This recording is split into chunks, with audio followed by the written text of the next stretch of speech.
На свеченото поставување камен темелник на новата производствена хала на компанијата Ледер, а за потребите на американскиот производител на Фенол Технолоджи, присуствуваше и градоначалникот на општина Кочани Ратко Димитровски. Веднаш по чинот на свеченото отворање, тој ги истакна придобивките кои општината ги остварува со растежот на оваа успешна инвестиција.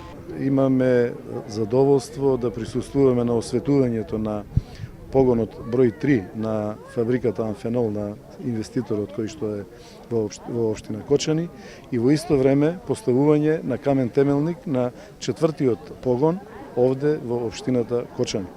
Тоа задоволство е двојно заради тоа што го имаме денеска празникот да го празнуваме, а во исто време се радуваме заради тоа што имаме можност за нови вработувања во општината Кочани.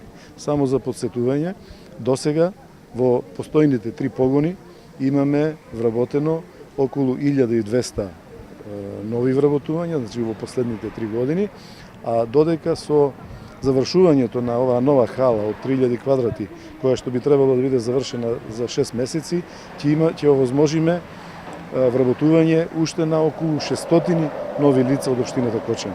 Значењето на Фенол е и поради позитивниот пример со кој се охрабруваат и се привлекуваат други светски компании да инвестираат и отвораат нови фабрики и капацитети во Кочани, зашто локалната самоуправа обезбедува квалитетни предуслови и нуди целосна поддршка.